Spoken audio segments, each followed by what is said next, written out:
One of the most important pillars within the success that the Souls games had is the combat. Combining weapons and magic, players can tackle combat with melee weapons, ranged weapons, or spells. This freedom that the player has leads to many different builds and, as a result, extends the life of the game. In the 15 minutes of gameplay that was revealed, there is a lot of combat. We see the Tarnished fight a few field bosses and some mob groups in many different ways. Using different spells, weapons, and techniques, the Tarnished overcomes each battle with multiple tactics. In this video, we will focus specifically on melee combat. We will go over the weapons that we see, the different moves and weapon arts, but most importantly, we will try to understand as much of the game mechanics as we can from the footage. Elden Ring is looking to be a very deep and complex game, with many mechanics to master in order to become a true melee warrior. Surprisingly, there is a lot to go over in these 15 minutes, so I have prepared timestamps in the description of this video to make it easier to understand and navigate. Feel free to skip to the part that interests you the most. On the other hand, if you're here for the full experience, let's get started. The first order of business will be identifying all the different melee weapons that we can see in the gameplay reveal. Each one appears in different circumstances, and they all seem to have their uses. The first weapon that we see is what looks to be a bastard sword. Initially, I thought that this might be a claymore, but after reviewing the footage multiple times, I believe that it is in fact a bastard sword.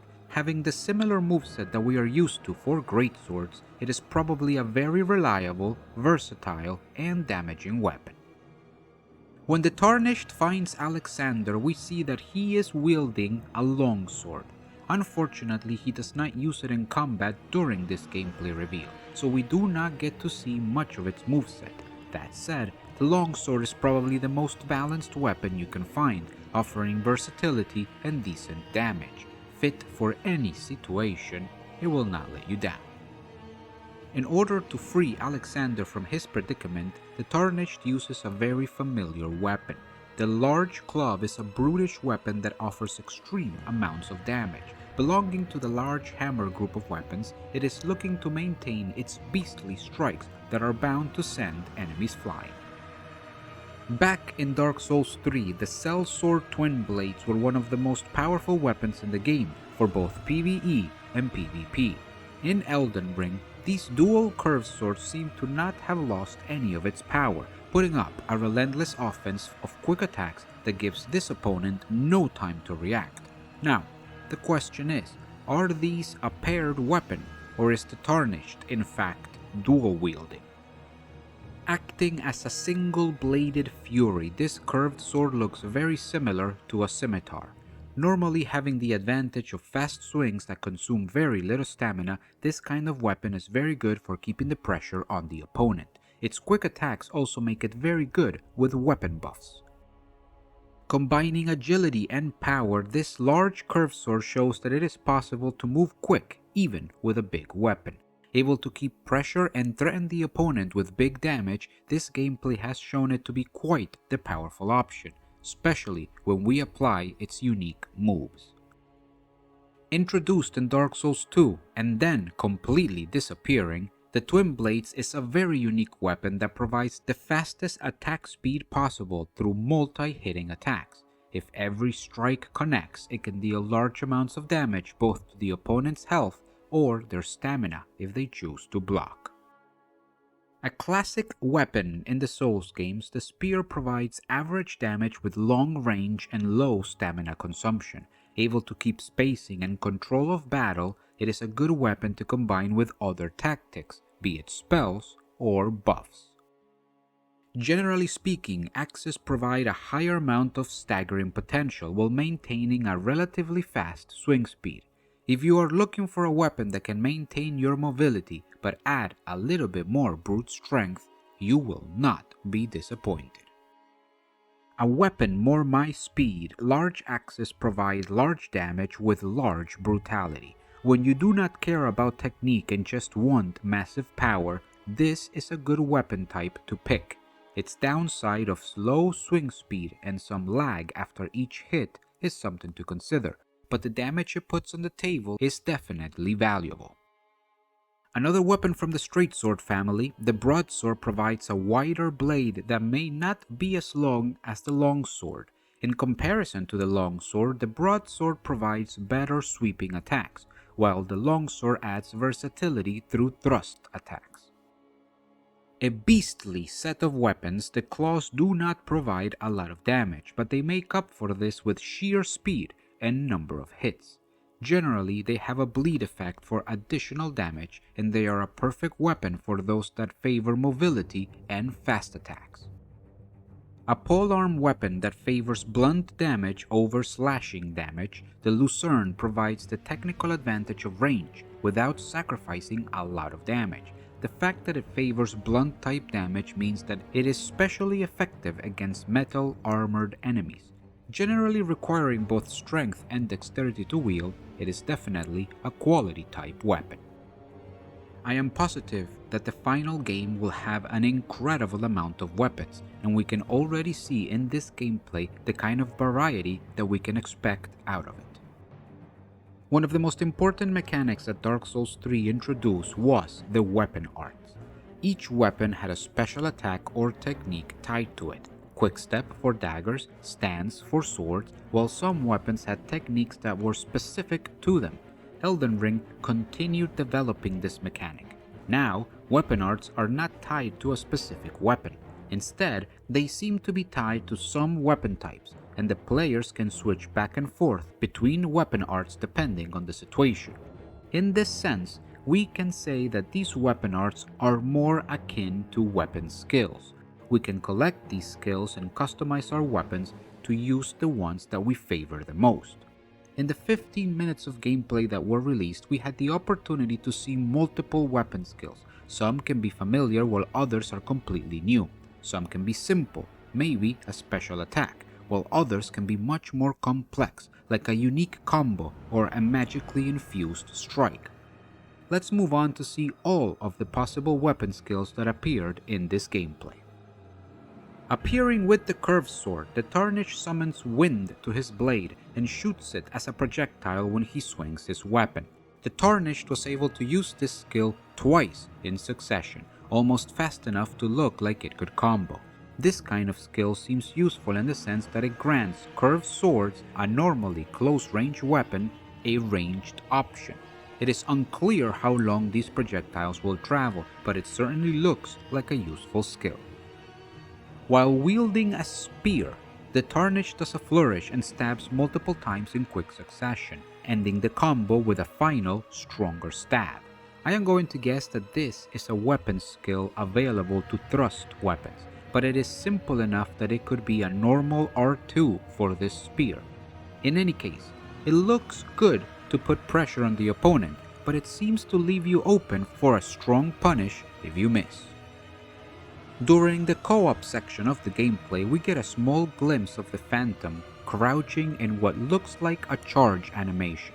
We do not get to see the actual attacking part of the move, so it is impossible to know its effect.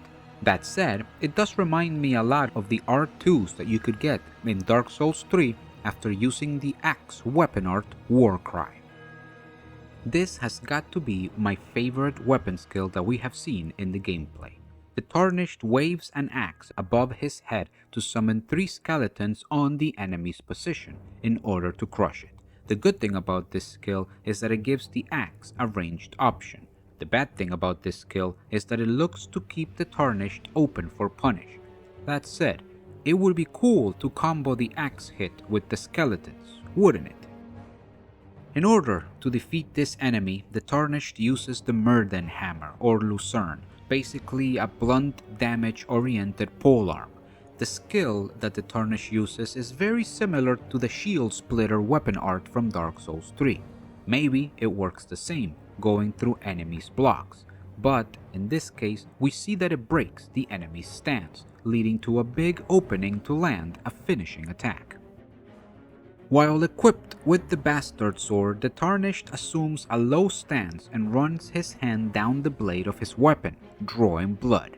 This seems to empower the Tarnished as he is able to tank a hit without losing his footing, and he counterattacks with a massive, bloodletting attack that exterminates the opponent. There are two things to note here. First, the hit that the Tarnished tanks may be due to the weapon skill, or maybe it is due to poise. It is difficult to know at this time. Second, I love rage mechanics, where taking damage increases the damage dealt. This is going to be a good skill. Once again with the Bastard Sword, the Tarnished assumes a powerful stance and begins to gather soul energy into his blade. As he continues charging this power, the energy on his blade continues to materialize, growing larger until it turns into a massive soul greatsword that he uses to strike the boss. This looks to be a very strong attack that has the obvious weakness that the Tarnished has to stay still in order to charge it. It reminds me a lot of the greatsword in Monster Hunter. There seems to be multiple charge levels and you need good timing and spacing to be able to get the most damage possible. All of these weapon skills show the power and versatility that we can find in the game. Being able to switch between skills to better suit each situation is a fantastic way to add depth and customizability into the game. Each player can express themselves through their choice of weapon skills. Some may prefer to use quicker, more versatile skills, while I, personally, want the big weapon, heavy-hitting skills. I will definitely run the Soul Greatsword or the Skeleton Mob from the axe. I am sure that eventually we will find out which skills are the best, but for a while, experimentation will be extremely fun. With all of this said, it is important to note that the Tarnished do not seem to be the only ones that can use these weapon skills. Here, we see that an enemy is using a technique that is very similar to the wind projectiles that the Tarnished use with the Scimitar. The fact that enemies can use techniques that are weapon skills for the Tarnished is extremely interesting. First of all, it will bring a lot of variety to the moveset of each enemy. But, most importantly, I am personally thinking that there is a possibility that we can obtain these techniques by defeating the enemies. Maybe we can learn these techniques by defeating enemies, or maybe the enemies drop these techniques when they are killed. Obviously, weapon skills may be picked up in specific locations, but it would definitely be interesting to be able to hunt for these weapon skills by searching for powerful enemies.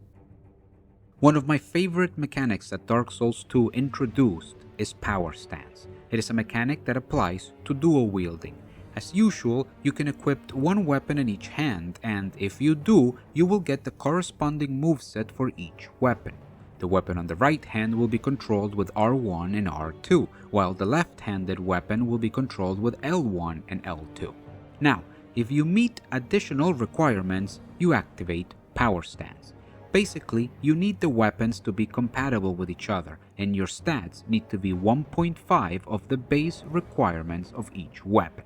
When you Power Stance, this unlocks an additional moveset for the pair of weapons. You can now swing both weapons with L1, simultaneously or in sequence, depending on the weapons, and there are instances where you can unlock additional effects.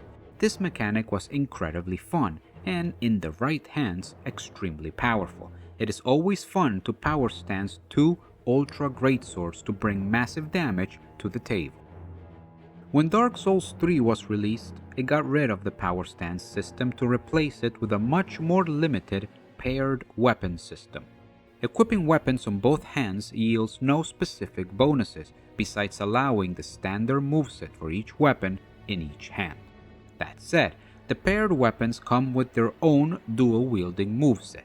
You cannot two-hand pair weapons. If you try, you will dual-wield them instead, unlocking this special moveset. The most important thing to note is that even though there are two weapons, they still count as a single equipment item. That means that if you switch away from the weapon, the full paired weapon will disappear. If you switch back to it, both weapons will reappear. They are, for all intents and purposes, a single weapon. This is important to understand because in the 15 minutes of gameplay that was released, we see a very special detail that might give us a hint as to the possible return of Power Stance, or at least a similar system. First, let's take a look at this clip. The The Tarnished goes to town on this particular enemy with fluid and consistent attacks from his dual-wielded blades. The jump attack combines both swords in simultaneous strikes, and finally, the strike that breaks the enemy's guard is a side slash with both weapons at the same time. This Tarnished is clearly dual-wielding. It does not look like each sword wielded in each hand has a separate moveset.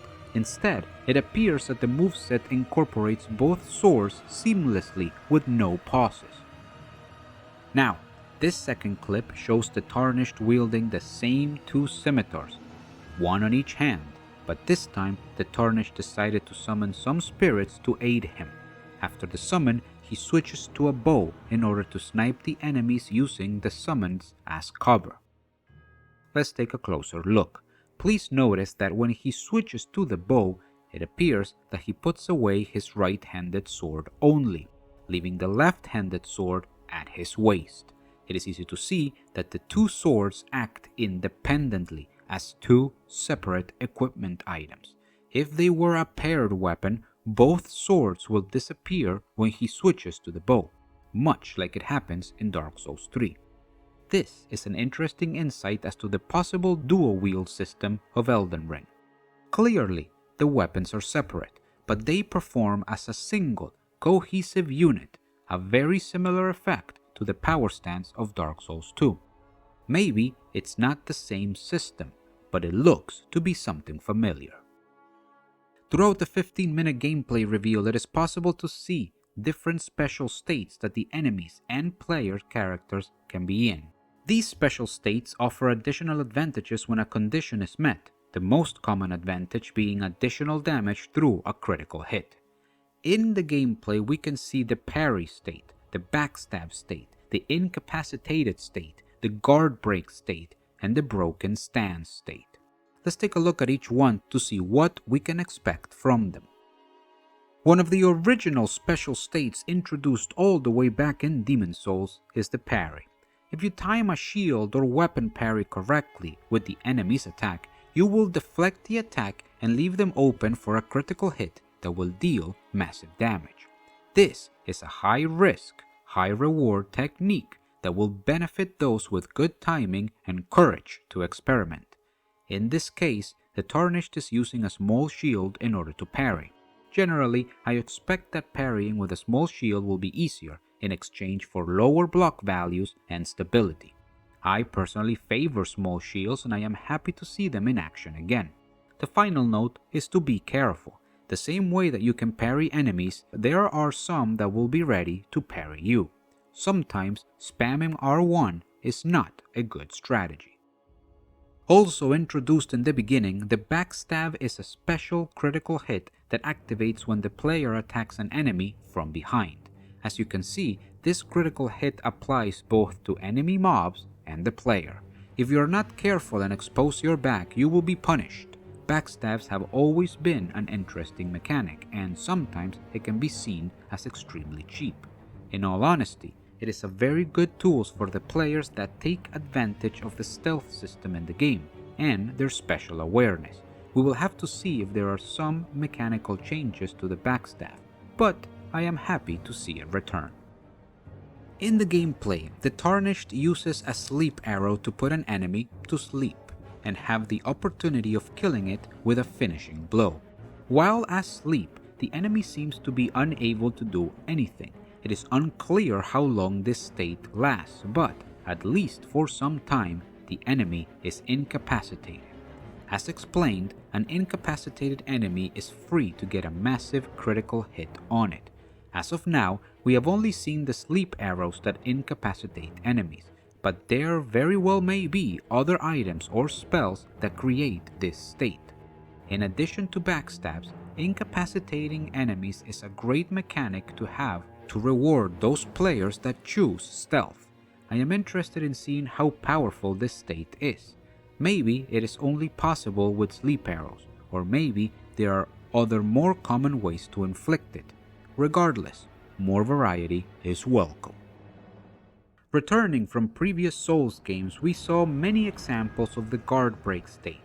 Any enemy that is blocking can have their guard broken, and this will place them in a state where the player can get a hard-hitting critical hit. This can be achieved by continuously attacking a blocking enemy or using a specific move that deals heavy stamina damage. In the other Souls, this move was the kick, or the push in Dark Souls 2. It is unclear at this time if the kick is back, but we see the Tarnished breaking the enemy's guard with fast, multi-hitting weapons. Keep an eye out, as the player can also have their guard broken. If the Tarnished blocks attacks without enough stamina, he will be guard broken and opened up for a hard punish. Introduced in Sekiro as the posture system, Elden Ring brings back a similar mechanic in the broken stand state. As we have seen in the shown gameplay, there are certain conditions that may cause an enemy to stagger and be open for a critical hit. In the gameplay, the Tarnished did a jump attack on the enemy and its stance was immediately broken. There is also mention by the narrator of this gameplay that heavy strikes cause these stance breaks. There are no active signs or meters regarding an enemy's stance in the gameplay, so it may be a hidden metric. That said, it seems to work a lot like poise breaks on some bosses in Dark Souls 3. I welcome the addition of this mechanic, as it will further diversify combat, and I am very curious to know more about it. Some of these states have very similar animations when it comes to the player and enemy models, which could make it difficult to understand exactly which one triggered. That said, the game does well in providing us with audio cues in order to understand exactly which mechanic was activated. It is a matter of paying attention to the sound and reacting accordingly in order to get the big damage from the critical hit. There are two major sound cues that you must be aware of. First, it is the sound cue when you break an enemy's stance or you get a parry. It sounds like this. Allow me to repeat it. Second, it is the sound cue of when you break an enemy's guard. That one sounds like this. Hear it one more time. These exact same sound cues are present when the Tarnished is parried, stance broken, or guard broken. So, if you lose control of your character for a few seconds, pay attention to the sound cues to understand what kind of special state you're in. It is invaluable information that will allow you to better understand how enemies work, and, in turn, prevent them from causing you additional damage. Throughout these 15 minutes of gameplay, we are able to see two instances of what appears to be a new mechanic. After the Tarnished blocks an attack, be it with his shield or his weapon, he is able to execute a special counter attack. The first time we see it, the Tarnished blocks with his shield and follows up with a strong spear thrust. The second time, the Tarnished blocks with his bastard sword and retaliates with an overhead strike after a spin. This looks to be a very interesting defensive mechanic that allows the Tarnished to turn the tide of combat by turning pressure received into pressure given.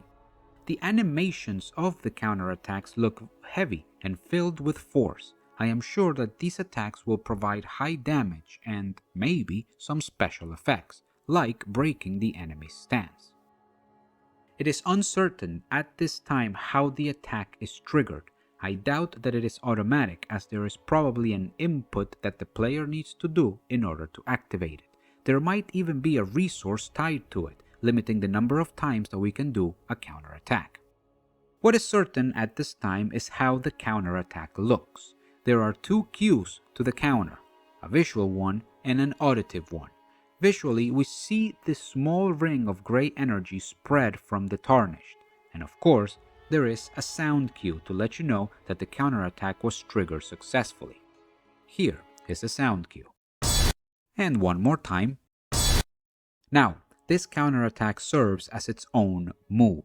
By this, I mean that it has its own animation, its own startup frames and recovery frames. It looks like the counterattack animation varies depending on the weapon that the Tarnished is wielding.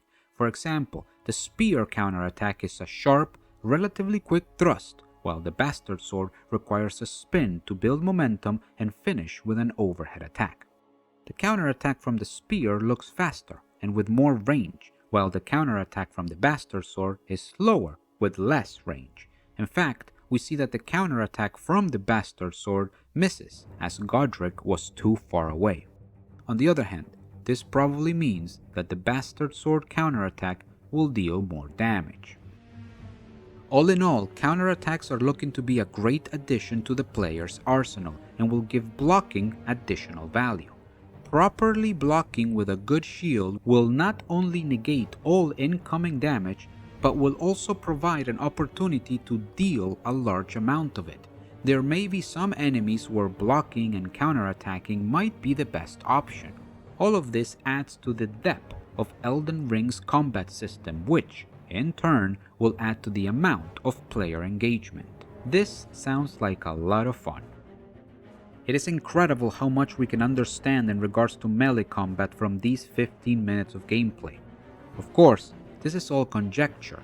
We do not have, at this time, all of the information we need to make a proper analysis. That said, between what was shown and our prior Souls experience, it is enough to make some determinations and understand the amount of options that the player will have when it comes to weapons and melee combat.